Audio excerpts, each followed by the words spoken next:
খানসামা তো অনেকই আছে। খানসামা চিনেন না? চিনেন না? চিনেন খানসামা কি? খানা পরিবেশ করে যারা, ইংরাজি কইলেন আর কি। আমি একটা ভাষা কইলাম, আপনি আরেকটা কইলেন, ঠিক না? আমি খানসামা কইলাম, আপনি একটা কি কইলেন? বয় বেয়ার। হ্যাঁ, ঠিক না? আপনি কইলে এখন আর কিছু কোনো দোষ হইল না, আর আমি যদি খানসামা কইলাম এখন দোষ হয়ে গেল, এটা পাকিস্তানি। হ্যাঁ হ্যাঁ, অথচ আপনি যে ইংরেজি কইলেন, আমি তো আপনারে কইলাম না যে আপনি ইংরেজ, ঠিক না? হ্যাঁ, কি খানসামা পাকিস্তানি না, হিন্দিতেও কয় খানসামা। তো যেটা বুঝাইতেছিলাম আর কি, তো যেটাই বলেন আর কি। আরেকটা বললে তো রাগ হয়ে যাবেন, আবার বলা যায় কি যায় না, মিডিয়া আবার চলে যায়, ঠিক না? প্লেনে চাকরি করলে কয় এয়ার হোস্টেজ, আর আমার বাসায় চাকরি করলে কি কয়? হ্যাঁ, দুটা তো একই, ঠিক না? ওটা শিক্ষিত, এটা অশিক্ষিত, এতটুকুই তো ডিফারেন্স, ঠিক না? হ্যাঁ, কি দুটা তো, কিন্তু ওটার নাম দিছে কি, একটু উচ্চাঙ্গের নাম দিছে, জিনিস তো একটাই, ঠিক না? হ্যাঁ, যেটা বুঝাইতেছিলাম আপনাদেরকে মেরে দোস্ত, মেরে ভাইও, মেরে আজিজো, কয় যে বিয়ার অনুষ্ঠান বিদায় খানসামাকেও বকশিস দিতেছে, ঠিক না? না দিতেছে না? বকশিস পায় না? পায় না? হ্যাঁ হ্যাঁ, কেন? বিয়ার অনুষ্ঠান, কি না? কির অনুষ্ঠান? আল্লাহ বলে মসজিদে ঘুমায় থাক, তারপর পাবি, কেননা রমজানের অনুষ্ঠান। তুমি মসজিদে অনুষ্ঠান রমজানের সে কম 5 রাত্র উচিত। রবিবার দিন গিয়ে রাত্রে 21 তারিখের রাত্র হবে, 5 রাত্র মসজিদে থাকা চাই। মসজিদে এই জন্য বলতেছি, কেননা ঘরের পরিবেশ, আপনি যদি ঘরে থাকেন তাইলে ঘরের পরিবেশ অন্যরকম হবে, আর যদি শুধু ঘরওয়ালারা ঘরে থাকে তো পরিবেশ আরেক রকম হবে। এই জন্য পুরুষের জন্য উচিত মসজিদে থাকা 5 রাত্র। মা বোনদের জন্য ঘরের পরিবেশ উচিত, এদেরকে শিক্ষা দীক্ষা দিয়া যে কমসে কম 5 রাত্র যেন গাফলতে না কাটে, ইবাদতে কাটে, বন্দেগীতে কাটে। কেননা 5 রাত্রের ইবাদত 5 রাত্র তো থাকবে না। যেই রাত্র লাইলাতুল কদর হবে ওটা 83 বছর পর্যন্ত চলে যাবে। আবার আবার থাইমা না, কিন্তু আছে না, কি কোন? প্লেন কিন্তু অনেক সময় থাইমা যায়। আগে ডাইরেক্ট যেত না, থাইমা যেত, এখন কিছু ট্রানজিট নেয়, ঠিক না? হ্যাঁ, এরকম থাইমা আমল হবে না। লাইলাতুল কদর যে পাবে সে কন্টিনিউ 83 বছর আমল, কোনো থামাথামি নাই, আপনি কন্টিনিউ করতেছেন। এই জন্য আল্লাহ ওয়ালারা লেখছেন, ওলামারা লেখছেন, 5 রাত্র সূর্য ডুবার থেকে নিয়া সুবে সাদেক পর্যন্ত তুমি কোনো না কোনো আমলের ভিতরে জুড়া থাকো, কেননা ওই আমলটা কন্টিনিউ একবারে 83 বছর পর্যন্ত যাবে, 83 বছর 4 মাস পর্যন্ত যাবে। আরেকটা অঙ্ক বুঝাইলে আপনারা বুঝবেন না, ওটা আমাদের আরবি ভাষার অঙ্ক, এটাকে বলে তাসালসুল। 83 বছর যে লেখা হবে, 83 বছরের ভিতরে আরো 83টা লাইলাতুল কদর আছে না, ওটার সওয়াব কই যাবে? হ্যাঁ হ্যাঁ, ওটা কই যাবে? হ্যাঁ, ওটার ভিতরে তো আবার 83টা লাইলাতুল কদর আছে, ওটা কই যাবে? এরকম যোগ হইতে হইতে কোথায় যাবে? একটু ভাবেন না। আমরা তো বুঝাইতে চাই আপনাদেরকে, কিন্তু আসেন, আফসোস,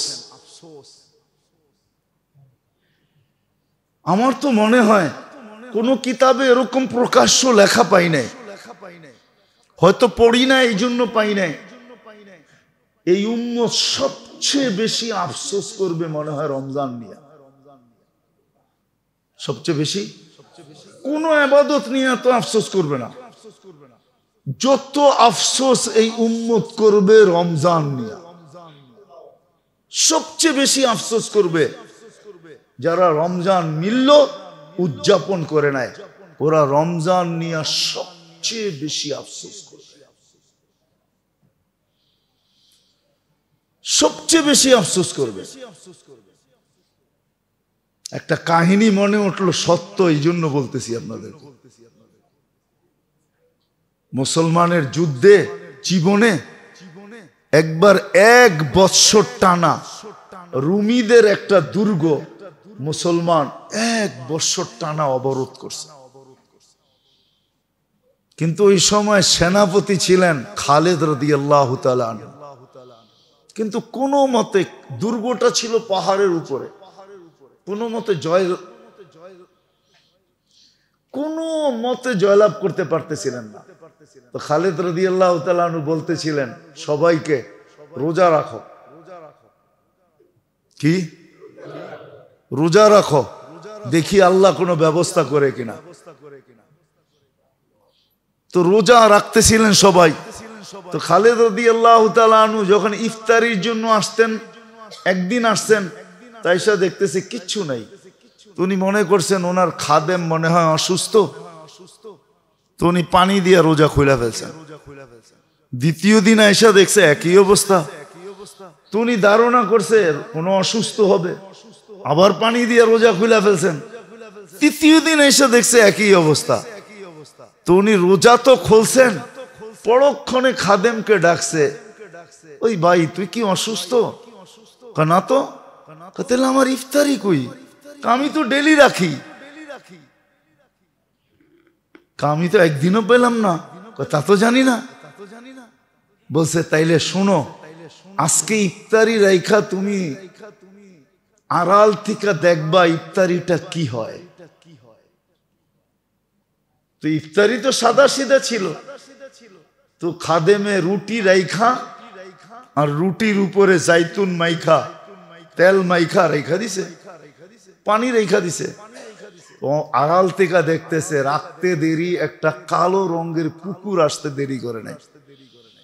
কুকুর আসছে, রুটিকে কামড় দিয়া বাগা শুরু করছে। তো খালিদ রাদিয়াল্লাহু তাআলা আনহু এর পিছে পিছে নিছেন, দেখি ও চায় কই। বুঝা গেল 3 দিন আমার রুটি ওই নিছে। তো যেতে যেতে যেতে যেতে যেতে যেতে যেতে দেখতেছেন যে একটা গর্তের ভিতরে ঢুকছেন। গর্তের ভিতরে ঢুকছেন। তো খালিদ রাদিয়াল্লাহু তাআলা আনহু একটু লম্বাও ছিলেন, একটু চিকনও ছিলেন, সিমসাম বডি ছিল ওনার, সিমসাম। ফেটি ছিলেন না। তো উনিও গর্তের ভিতরে ঢুকছেন। তো উনি দেখতেছে যে না, আমার শরীর এটার ভিতর দিয়া যাবে। তো যেতে যেতে যেতে যেতে দেখতেছেন যে এই গর্তটা যায়া ওই কিলার ভিতরে ঢুকছে। কোথায়? তো উনি ওনার মতো সিমসাম 100 লোক তৈরি করছেন। 100 লোক তৈরি করে বলছে তোমরা আমার সাথে চলবা। কেন? রোজার বরকতে কুকুর মুসলমানকে রাস্তা দেখায় দিছেন যে কিলা জয় করার রাস্তা কি। এটা ছিল বাহানা। রোজার বরকতে, রোজার বরকতে। তো উনি 100 লোক নিয়ে যখন ঢুকছেন, তো 100-র ভিতরে কিছু এরকম পড়া গেছে যে ওরা 87 জন পর্যন্ত পৌঁছতে পারছে। ওই 87 জন ভিতরে যায়া বাস কিলা ফাতা হয়ে গেছে, গেট খোলা দিছেন, মুসলমান ঢুকে গেছে। 1 বৎসরের অবসান, অপেক্ষার অবসান ঘটছে রোজার বদলে। রোজা এরকম বরকতময় জিনিস ছিল। বিদায় আপনাদের কাছে দরখাস্ত, আসেন যেই কটা দিন আছে, এই জন্যই বলতেছিলাম যে এই উম্মত আমার মনে হয় সবচেয়ে বেশি আফসোস কোনো ইবাদত নিয়ে করবে না, যত আফসোস রোজা নিয়ে করবে। যে পাইলাম কাজে লাগাইতে পারলাম না। আল্লাহ আমাদেরকে বুঝার তৌফিক দেখ। ফেরেশতাদের চিৎকার যেন আমাদের কানে আসে,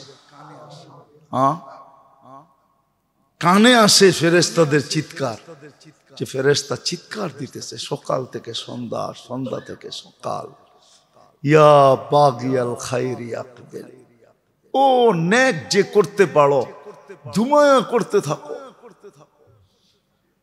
কেননা আজকে নফল ফরজের সমান, ফরজ 70 গুণ, প্রত্যেক তসবিহাত 1000 গুণ। কত? 1000 গুণ, ঠিক না? হ্যাঁ, 1000 পড়লে কত? 10 লাখ। 4000 পড়লে 40 লাখ। আমি কালকে হিসাব করে দেখছি, আপনি যদি ভাবেন যে অ্যাডভান্স পয়রা রাখতে চান, অ্যাডভান্স যে আমি প্রতিদিন 10,000 দুরূদ পড়ব, কত? তাহলে এখন 4000 বার কলে দুরূদ পড়েন, কত? 4000, 4 লক্ষ, 40 লক্ষ। তারপরও বাইচা যাবে, বাইচা যাবে, আরো বেশি হবে। 4000 বার কলেমা পড়েন, 4000 বার সুবহানাল্লাহ পড়েন, 4000 বার আলহামদুলিল্লাহ পড়েন, 4000 বার আল্লাহু আকবার পড়েন, 4000 বার লা ইলাহা ইল্লাল্লাহ পড়েন, 4000 বার ইস্তেগফার পড়েন, 4000 দুরূদ পড়েন, প্রত্যেক তাসবিহ 4000 বার পড়েন। এরকম অ্যাডভান্স খতম করে রাখেন। সূরা ইখলাস পড়েন এই রমজানে, যত পারেন অগণিত বার পড়েন, পড়েন সূরা ইখলাস, কয়েক হাজার বার পড়েন। কঠিন? অনেক বড়?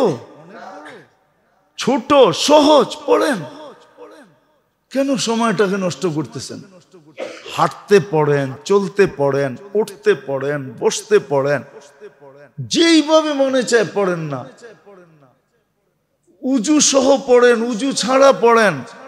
কোরআন তো অনুমতি দিতেছে, ইয়াযকুরুনাল্লাহা কিয়ামান ওয়া কুউদান ওয়া আলা জুনুবিহিম ওয়া ইয়াতাফাক্কারুনা ফি খালকিস সামাওয়াতি ওয়াল আরদ।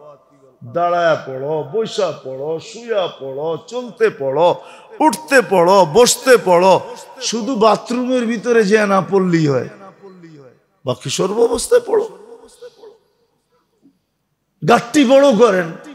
এই জন্যই বলতেছিলাম, এই উম্মত মনে হয় রমজানের চেয়ে কোনো ইবাদত নিয়ে এত বড় আফসোস করবে না, যত আফসোস রমজান নিয়ে করবে। এই জন্য ধমকও রমজানের ব্যাপারে সবচেয়ে বড়। হ্যাঁ, হজের ব্যাপারে আছে একটা কথা, যে হজ ফরজ হইল, করলো না, সেই ইহুদি মরুক আর নাসারা হয়ে মরুক, আমাদের কিছু আসে যায় না। হজের ব্যাপারে আছে। আর কোন ব্যাপারে এত বড় ধমক নাই যত বড় ধমক রমজানের ব্যাপারে আছে। ধ্বংস, যে রমজান পাইলো, মাপ পাইলো না। আর এই ধ্বংসের ব্যাপারে 3 জনের সিগনেচার, আল্লাহ, জিবরিল, মুহাম্মাদুর, 3 জনের সিগনেচার। রমজান পাইলো, মাপ পাইলো না, সর্বহারা, সব হারায় ফেললো। রমজান পাইলো, মাপ পাইলো না, সমস্ত খায়রের থেকে বঞ্চিত। অর্থাৎ কি বুঝাইছে? যদি খায়রের বৃষ্টিও হয় আর ওইখানে ওকে দাঁড় করায় দাও, তারপরও ওর গায়ে এক ফোঁটা লাগবে না যে রমজান পাইল কিন্তু মাপ পাইল না, ওর গায়ে এক ফোঁটা লাগবে না। এক কিতাবে আছে, এক কিতাবে একজনকে কিয়ামতের দিন মারবে এই উম্মত, আল্লাহর রসুল সবকিছু দেখা বলবে আমার উম্মত কেন মারো, তো বলবে রমজানের বিরুদ্ধে চলে গেছে। আল্লাহর রসুল বলবে রমজান যার বিরুদ্ধে চলে যায়, মুহাম্মদুর রাসূলুল্লাহ তার পক্ষে যায় তো যায় কি করে? আল্লাহর রসুলও তো আপনার পক্ষে যাবে না। রমজান যার বিরুদ্ধে চলে যাবে, কোরআন যার বিরুদ্ধে চলে যাবে, পায়ে হাত রাখা বলি আসেন, এখনো সময় আছে। কালকে 19, তারপরের দিন 20, তারপরেও 9 দিন যদি ধরি তাহলে 11 দিন এখনো হাতে আছে। 10 দিন ধরলে 12 দিন এখনো হাতে আছে। যদি এই 2 দিন নাও লাগান, 10টা দিন এতেকাফে বসতে পারলে সবচেয়ে ভালো। সুন্নতে মুআক্কাদা যদি এটা না পারেন তাহলে নফল বসেন। ইফতার টু সেহরি যদি এটাও না পারেন, 5 রাত্র মসজিদে কাটান, ইবাদতে কাটান, বন্দেগীতে কাটান, চোখের পানি ঝরান। আর রব্বে কাবার কসম লম্বা হয়ে যাইতেছে। এই উম্মতের জন্য তো বাহানা কবুল। কি বাহানা বোঝেন কি? যদি শব্দটা যদিও আল্লাহর জন্য, কোরআন হাদিসের জন্য প্রযোজ্য না, তো বুঝানোর জন্য বলতেছি, খামাখা কান্নার ড্রামা করিস না। কি? অথচ এই উম্মতের জন্য তো কান্নার বাহানা কবুল। আবু বকর সিদ্দিক রাদিয়াল্লাহু তাআলা আনহু জিজ্ঞাসা করছে, ইয়া রাসূলুল্লাহ, কান্না না আসলে? আল্লাহর রাসূল বলছে, কান্নার বাহানা করলেও কবুল। কাঁদেন, ইস্তেগফার করেন, তওবা করেন, মাপ চান। কিচ্ছু পারেন না, সারা দিন শুধু মাপ চান, ইস্তেগফার করেন, মাপ চান, শুধু মাপ চান। পারেন না? এই উম্মতের জন্য তো পারা শর্ত না, পারে নাই ঘাড় তেরা যেন না করে, এটা হলো শর্ত। পারে নাই ঘাড় তেরা, বোঝেন? পারে নাই, তারপরেও কি ঘাড় তেরা যেন না করে, পারে নাই মাপ চা। কিন্তু এই সমাজের ভিতরে তো 80% মানুষই ঘাড় তেরা, করবেও না, মাফও চাইবো না। বাবে দুনিয়ার পরিচয় কবরে চালায়া দিয়া ছেড়া দিব, ঠিক না? দুনিয়ার পরিচয় কবরে চলবে না। আল্লাহ আমাদেরকে আমল করার তৌফিক দান করেন। ওমা আলাইনা ইল্লাল বালাগ।